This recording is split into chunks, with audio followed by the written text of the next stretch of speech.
Hello, my friend. Welcome to the study. I know it's been a very long day, week, and it's time to sit back and relax. So I thought today we could look at a guide to one of London's most extraordinary collections in a house that used to be a private house, the Wallace Collection. But first, let's make ourselves a drink. We're going to be making a Berliner. It's a drink I particularly like in the winter months because it uses this gorgeous herbal spirit called Kummel that comes in a very thin, long bottle and has gorgeous aromas of herbs. We'll also be using a lemon juice, and some dry vermouth, and gin. One of my favorites, Bombay Sapphire, because I love the herbs in that and the plants, and you can smell and taste so many beautiful flavors, and they mix very well together in this Berliner. And because we are going to London to see the Wallace Collection, I also thought it good to have a gin-based drink. We've got our ice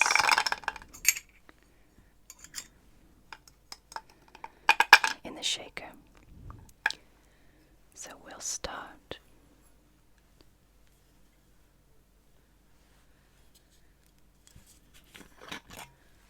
with 3 parts gin,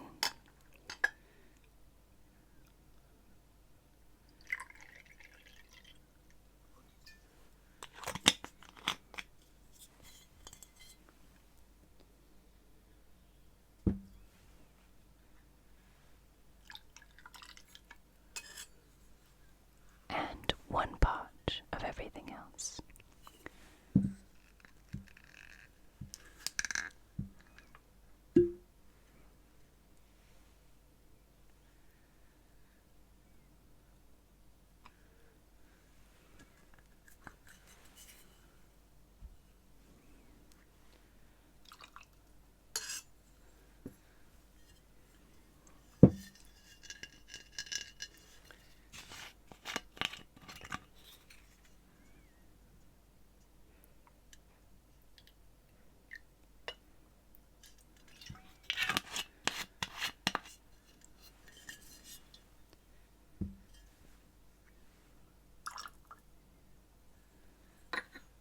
Lemon juice, I never measure it, I just squeeze it.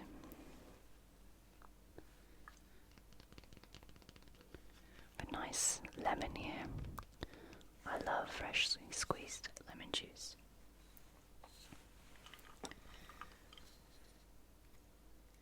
And the lemon really complements the Kummel. Now, we shake this with ice.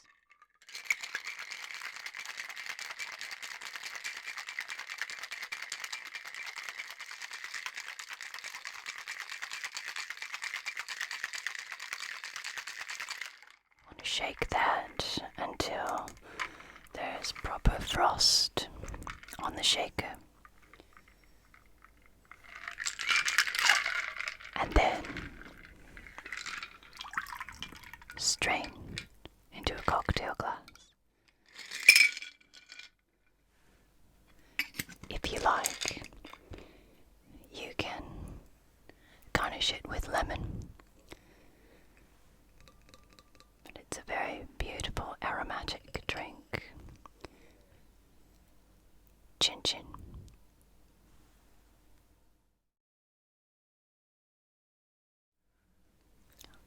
Oh, it's absolutely gorgeous. So let's have a look at the guidebook for the Wallace Collection and have a bit of a relax. What's that? You would like something to nibble too. Oh, can't forget, I have these yummy, scrummy Costa and Monica Italian fennel seed biscuits. Perfect.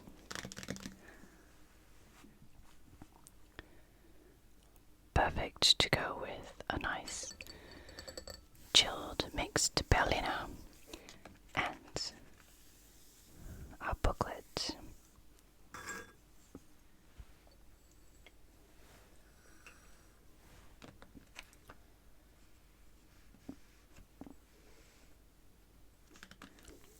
The Wallace Collection is an enormous collection of paintings, artworks, armor, statues in a big house that was once a private house in London.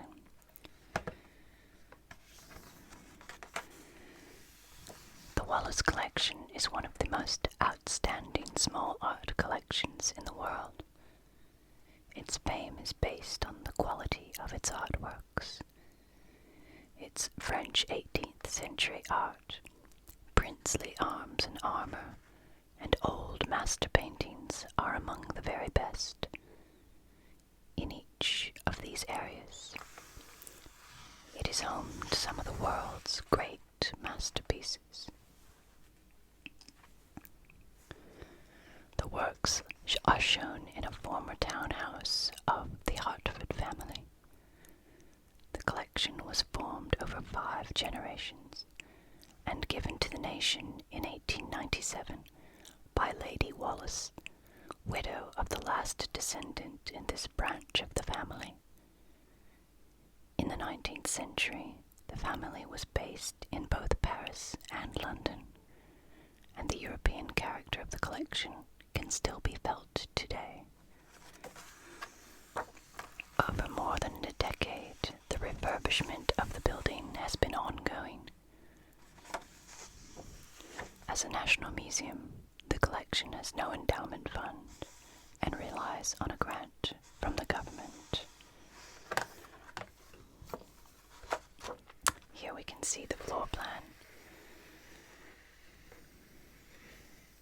The ground floor with a courtyard, the entry hall, the dining room, billiard room, visitor reception and shop, front state room, back state room, 16th century gallery,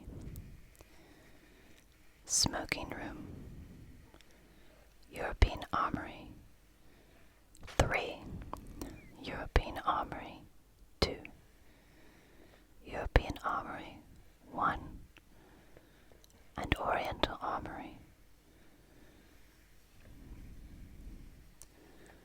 First floor, landing, oval drawing room, small drawing room, boudoir, cabinet, study, large drawing room, east drawing room, east gallery, west room, West Gallery 1, 2, and 3, and East Galleries 2 and 3, and the Great Gallery.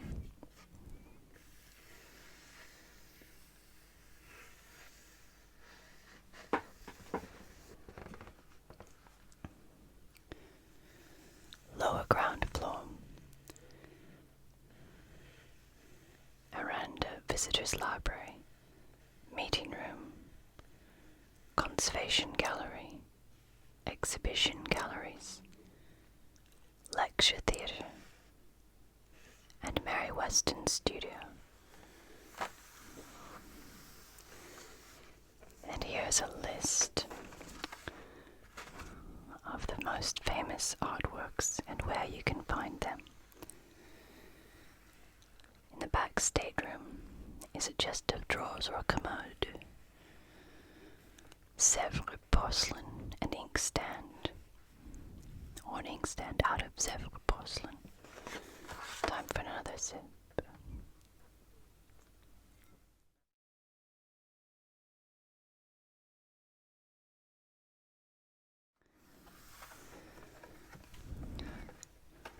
Madame de Série bust, a very famous one.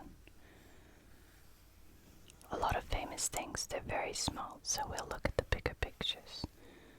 We've got horse armor, and the rising of the sun, the setting of the sun,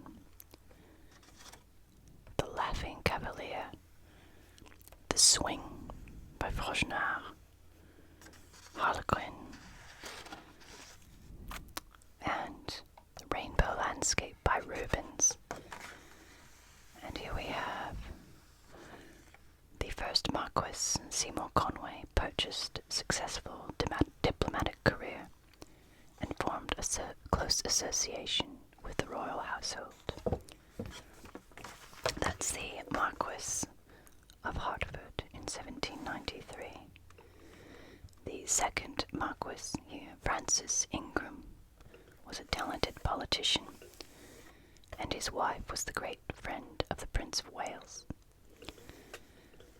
I would think it was under the second and third Marquises that there was a great sale at Versailles during the French Revolution, in which a lot of the household furniture and bits and pieces from the French nobility were being sold off, and people from all over Europe, nobility and industrialists, came and purchased them from the new French Republican government. Charles Seymour Conway, the third Marquis, lived a life of debauchery in London. He was the first serious collector of the family. So debauchery and collections, do they go together? Richard Seymour Conway, the fourth Marquis of Hertford, lived in Paris and was probably the richest and greatest collector of his generation. And then Baronet Richard Wallace. He was the illegitimate son of the fourth Marquis, shared his father's interest in collecting and inherited his vast fortune. And then our Baroness Lady Wallace, not an art collector herself, and therefore not one of the founders, Lady Wallace nevertheless bequeathed the collection to the British nation in 1897. And here we have a family tree. Let's look at some of the artwork. There's our grand entrance hall. Contains marble busts of three principal founders of the Wallace Collection. Charles I, bust of him as well. And this gorgeous, gorgeous painting, look at that.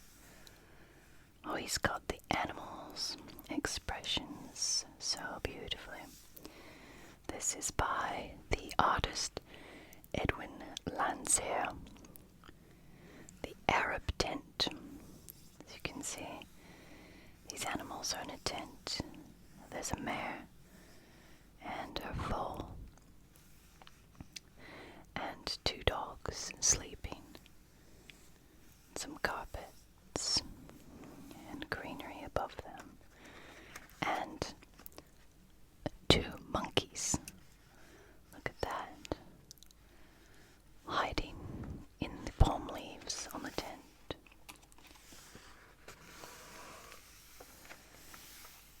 The fabulously lush front stateroom. There's a plush settee there in the center. Gold gilded chandeliers, mirrors, doorways, and some really remarkable paintings. They're Lady Elizabeth Seymour Conway and Frances Countess of Lincoln, both by Joshua Reynolds, and Margaret Countess of Blessington by Thomas Lawrence. I really think these private collectors chose their works very well, because they're not just big names in artists, but the paintings themselves are quite something. This one, George IV, the Prince of Wales, by John Hopkner. The same man whom Beau Brummel famously called Alvin Lee's fat friend. And Thomas Sully's painting of a young Queen Victoria. Isn't she just beautiful? This beautiful young, blushed cheeks, purity, half a smile, and a crown upon her young head. The back stateroom, again with some red velvet damask wallpaper and lots of golden gilding. The Rococo at the time of Louis XV and Madame de Pompadour. And here we have some beautiful porcelain. Here's an astronomical clock. This monumental astronomical clock was made for Jean Paris de Montmartel, a banker to the court of Louis XV. Exceptionally, an engraving shows Montmartel sitting in his grand cabinet on the first floor of the Hotel Mazarin.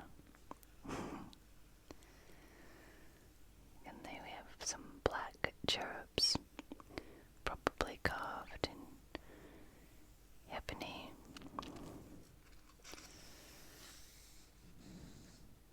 It tells about the movement of this astronomical clock,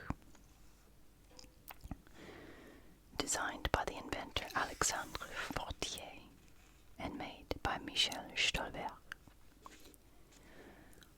Sèvres porcelain.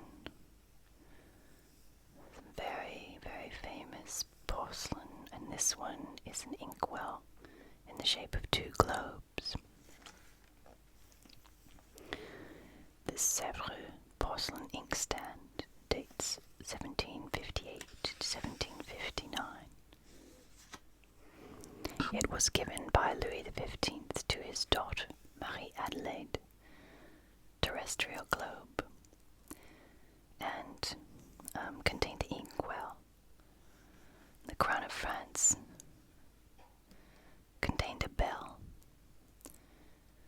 and the cushion on which it sits contained the sponge for wiping the pen nib,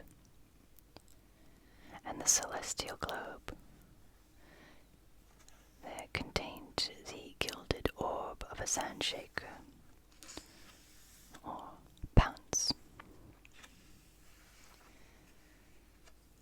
This is a beautiful Sèvres. It's almost modern in its design, with the curved flower petals and the glazed blue. And here we have a chandelier, gold gilt bronze from 1751, and more Sèvres porcelain, this one with elephant's heads.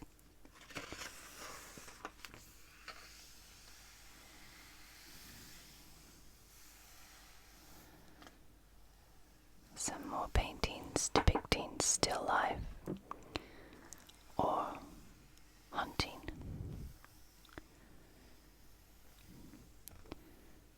Another rococo commode.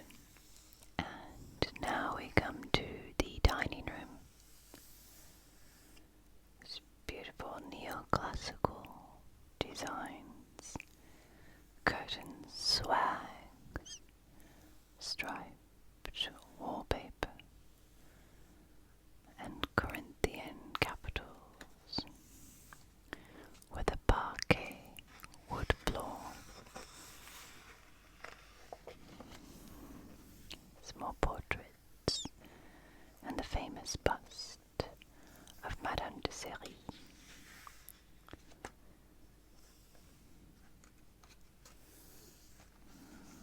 I like the expressions on their faces. Comtesse de Lière, satin and fur-lined cape. And here we have the billiard room with gold damask wallpaper and subdued lighting for relaxing atmosphere.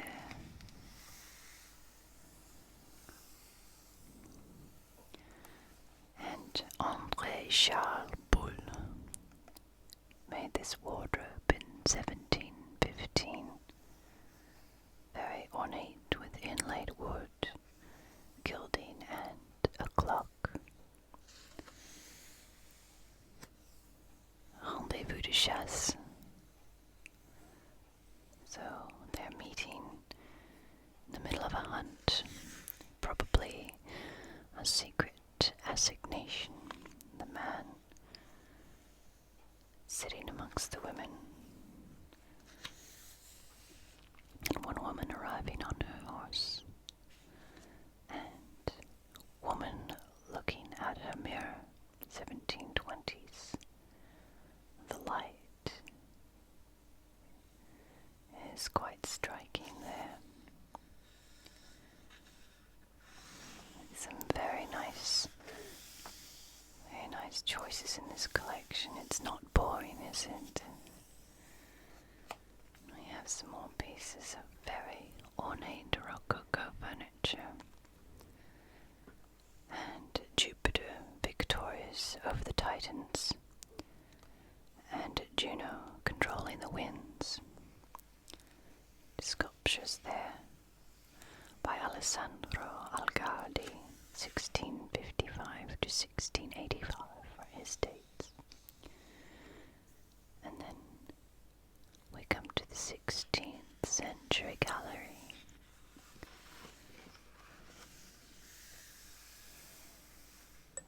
Time for another sip.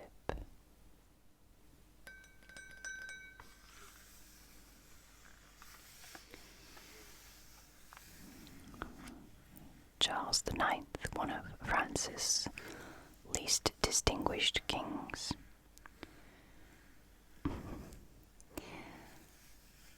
Apollo and the Muses here. And Giovanni Battista Cima de Conciliano, Saint Catherine of Alexandria and the Virgin Child. A seated nymph.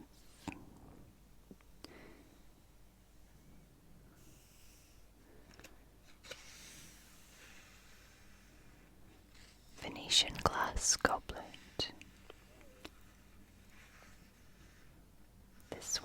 Sri Lanka, Christ as the Good Shepherd, and a piece from the 15th century, illuminated manuscript cuttings, a page from a choir book.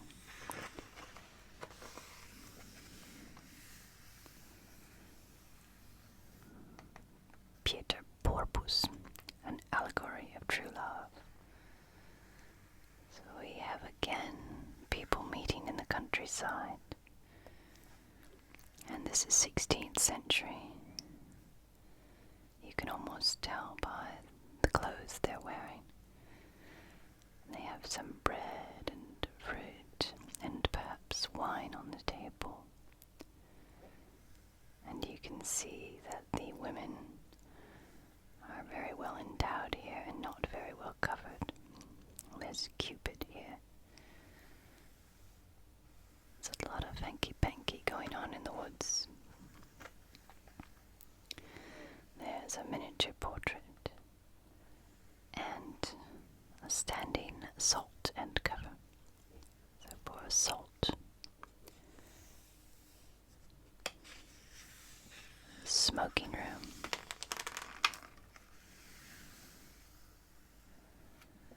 This is the famous wine cooler from the workshop of Flaminio Fontana, Renaissance Italian. Hat badge, Judith with the head of Holofernes. And this is a snake in a French basin. A decorated dagger with mother of pearl from French Henri IV, Henri IV. Another pearl ornament with a rabbit. So it's a Baroque shaped pearl, and they've made it look like a rabbit.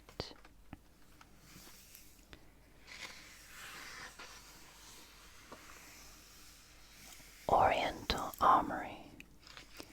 Some beautifully decorated, gem-encrusted elephant goad from India. Another Indian glass bowl. Sword from India. And a helmet with chainmail. Very ornately decorated.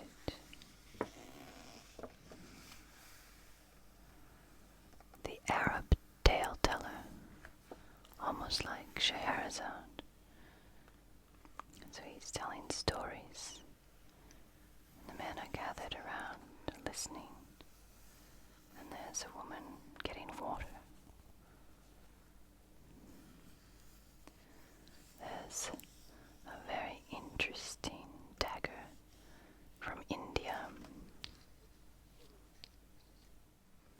It says that this North Indian dagger is without question one of the finest in the world. It might have been made for a very high-ranking nobleman at the court of the Mughal emperor in India. And this is an Iranian dagger, very highly decorated, with jackals, hares, lotus flowers, and arabesques in gilded relief. And Indian armor from the late 18th century.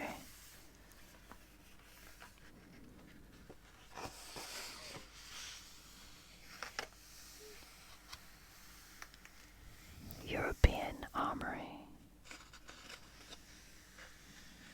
We have a full suit with chainmail from the 16th century.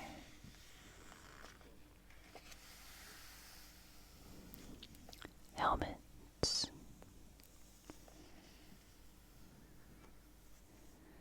'14th century. This one is a German jousting armor, a German crossbow, and a Tuscan sword.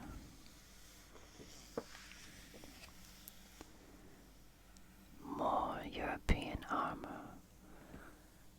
16th century full plate for knights and their horses.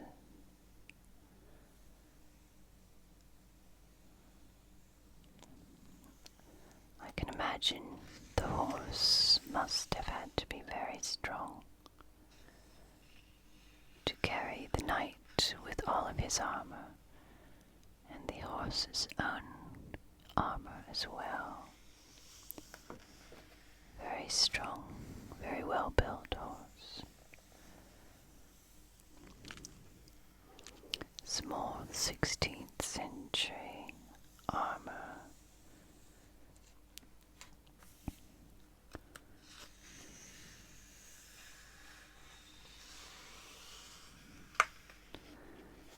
And now we move towards the 17th century cannons and firearms that are still being very highly decorated. This is a wheel-lock gun from the Armory of King Louis XIII of France, and a pair of flintlock pistols of King Louis XIV, the Sun King. And there you can see the flintlock mechanism of the pistol. The flint gets positioned here between these two pieces of metal that look like a duck, because the flint was replaced regularly. So you screwed the wedge down onto the flint, prise it, cocked it by pulling it back, put a little bit of powder in there, closed it, and then some in the pan. And as you pull the trigger, this came forward, hitting this piece of metal as it went, and the spark would fly into the pan, and it would ignite the powder that had been put in the barrel with the musket ball or the pistol ball, which would have been bigger, making it fire out the barrel. Beautiful, beautiful sword. Got that decoration on the pommels of the rapiers.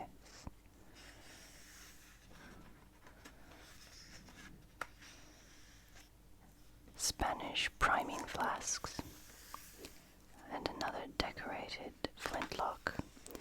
And there are all the accoutrements you would need to load these old flintlock firearms.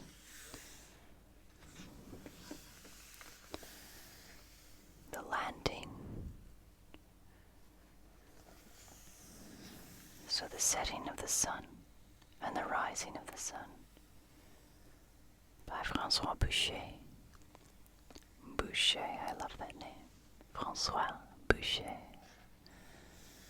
It sounds very evocative of just falling into a relaxed state for me, looking at his beautiful paintings there of the water, the nymphs and the clouds meeting each other, the setting of the sun and the rising of the sun. Also reminds me, since it's December now, of the song that will be sung soon, The Holly and the Ivy. And here we have some more from Boucher. Summer pastoral and autumn pastoral. Some more hanky-panky in the woods, monkey business. The small drawing room with some lovely pink satin wallpaper. Oh, this is a little bit more feminine in its subject matter. Jean-Antoine Roiteux, Les Charmes de la Vie. Oh, les charmes. a minstrel with his instrument that he looks like he's tuning in pink satin suit. And we have a dog licking himself, as dogs do. Another dog here playing with the baby. And what looks like a young couple in love here, possibly. The man leaning on her lap. Not quite sure who this is.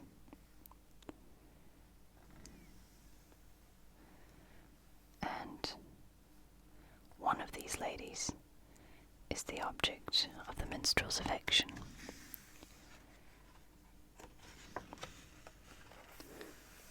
We have some more.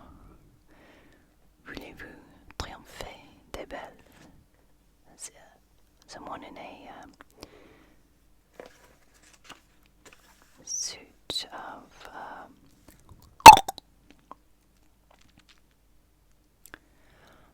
Polichinelle suit or perroquet from the mask or the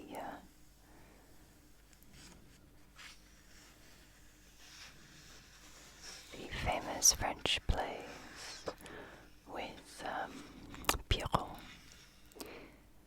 And here we have another minstrel.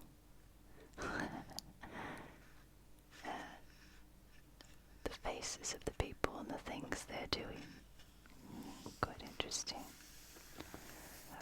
More interesting cabinet makers. This is a toilet and writing table.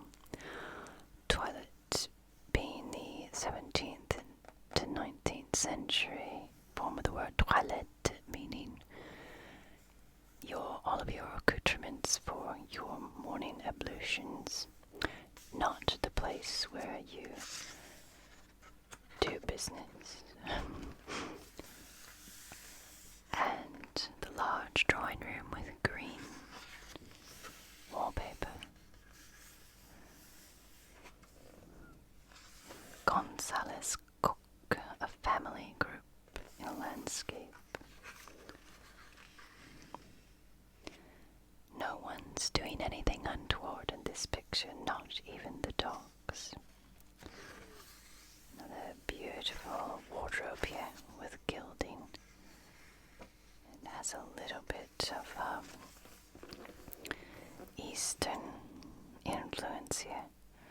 Apollo, the sun god, on the left.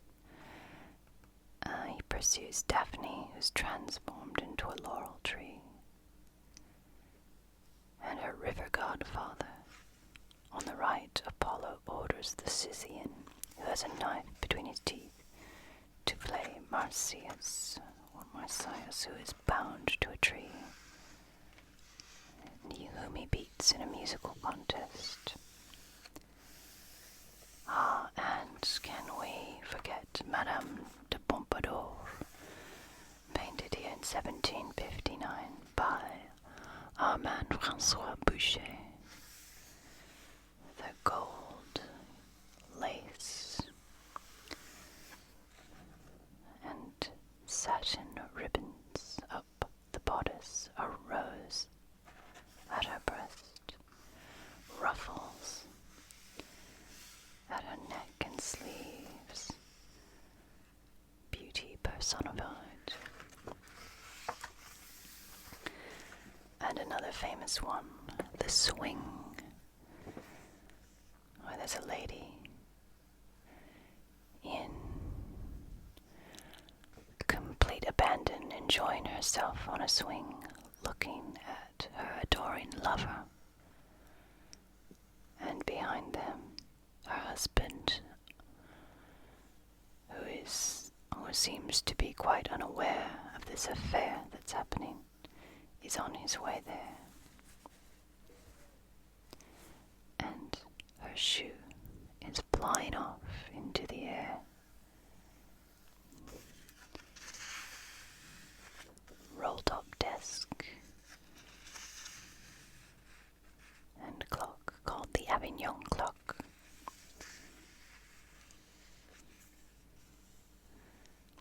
Mademoiselle de as a sultana.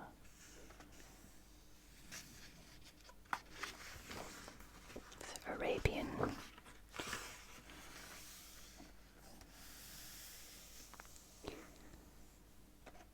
And this is a perfume burner, what we would have as an oil burner. And this one's Madame Perrigon. Look at her grin. She looks very mischievous, but also perhaps middle-aged. Vigée Lebrun, the painter, first painted Marie Antoinette in 1778 and became her first professional portraitist.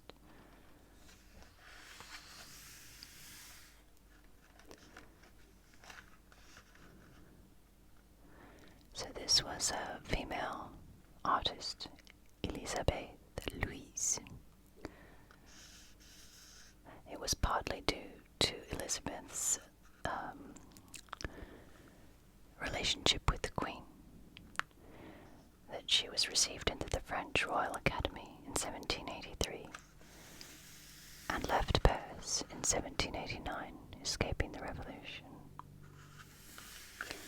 And here's Marie Antoinette and Louis XVI.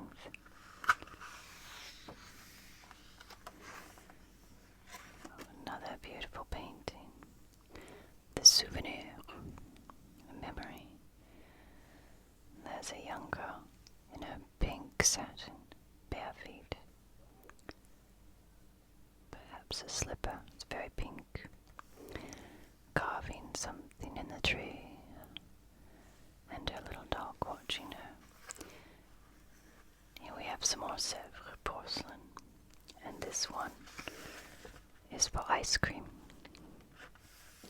And this Sèvres tray is made of hard paste porcelain, which was built in 1772 and is part of a tea service.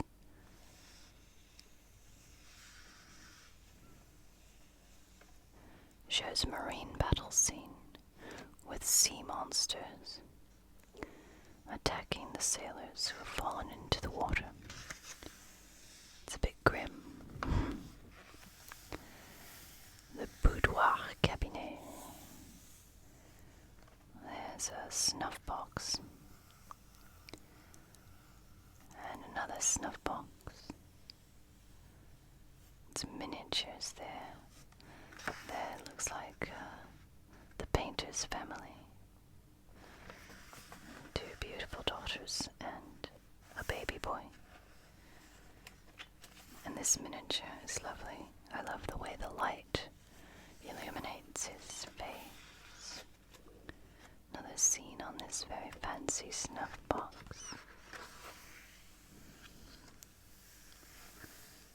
Oh, beautiful desk here. Look at that, the neoclassical style there, 1770s.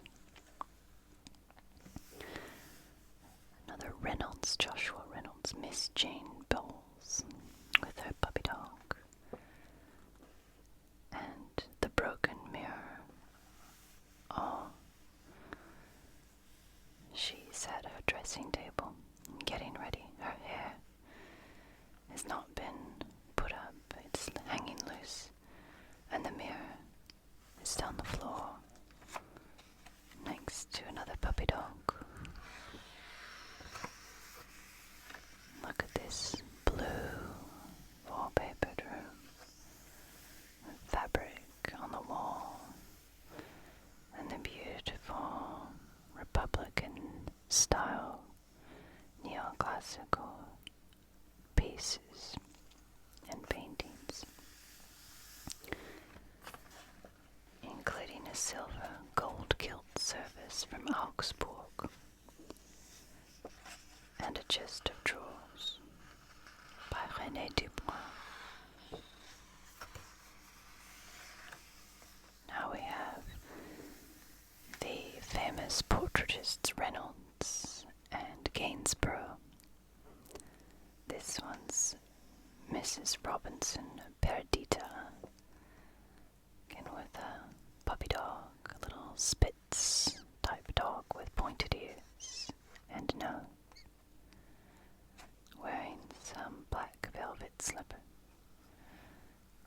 Mrs. Elizabeth Carnac,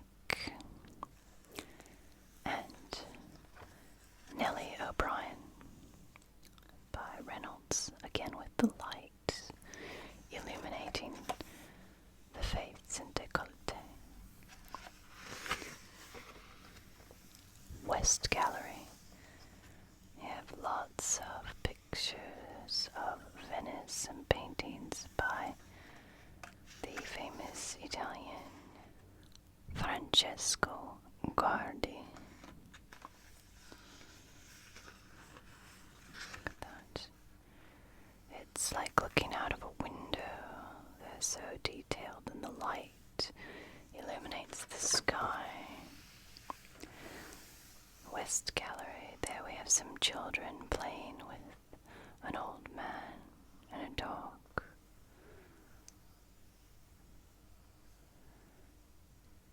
And this looks like the painter, perhaps. It's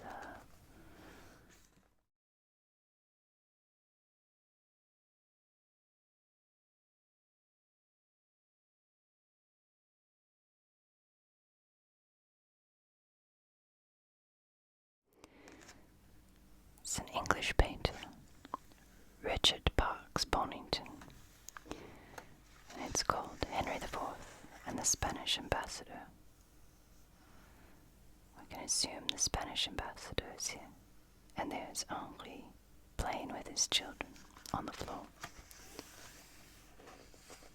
Then we have a Delacroix, Cardinal Mazarin's last sickness. That was Paul Delacroix and Ferdinand Victor Eugène Delacroix, execution of the Doge Marino Paliero. And Paul de la Roche, the state barge of Cardinal Richelieu on the Rhône in 1829.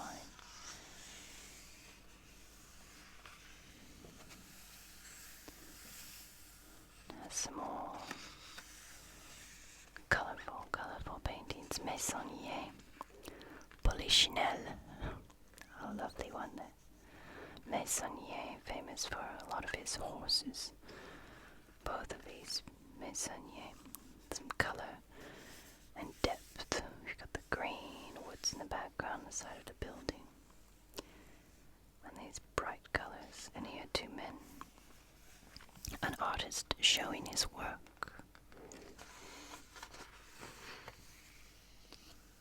Some miniature portraits.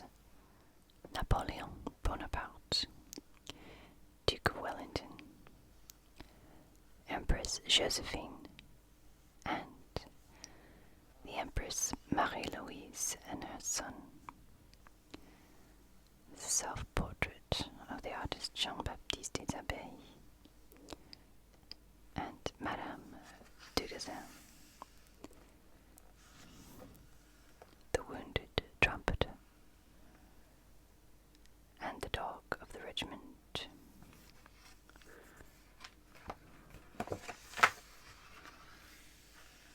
Last paintings here, showing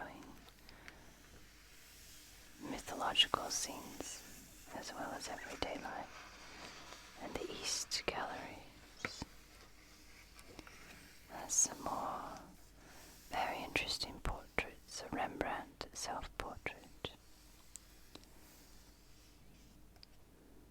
Titus. The lace maker.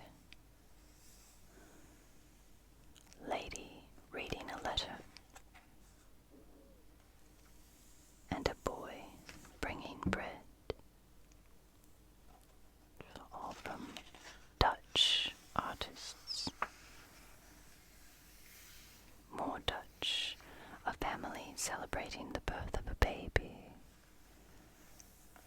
And some landscapes.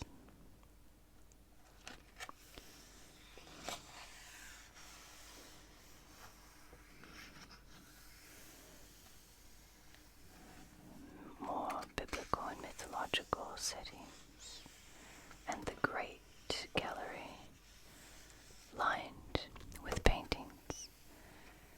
And here we come to Nicolas Poussin, a dance to the music of time.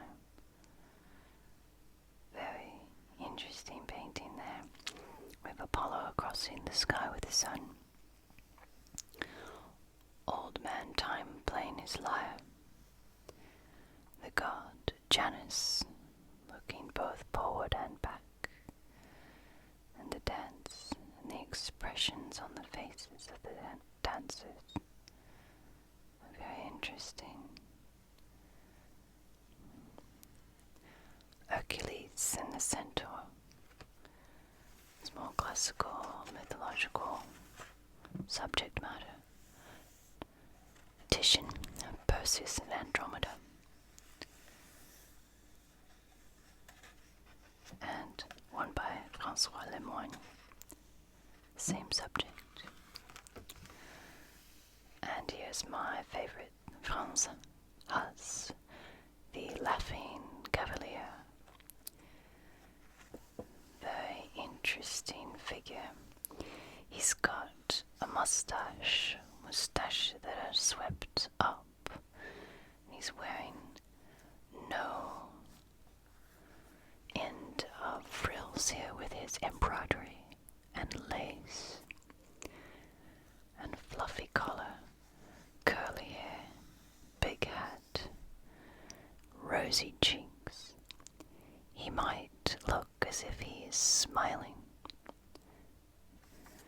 but if you look close, you question, is it just the mustaches that make him look like he's laughing? Perhaps he's actually quite serious. I have a more detailed card with him, and there you can see the corners of his mouth are actually turned almost down. And when you look at that, the expression on his eyes is less of a smile, and perhaps with that cheekbone coming down there, a bit more serious. Enigmatic figure. His mood changes depending on how you look at him. More serious figures by Van Dyck. At least they've got some dogs. Landscape and the Persian. Some beautiful satins and silks. George IV, our fat friend. And equestrian statuette of Henri IV. And that concludes our look into the treasures of the Wallace Collection. I hope, my friend, you've enjoyed this time that we've spent together, and that it's made the hours more pleasant.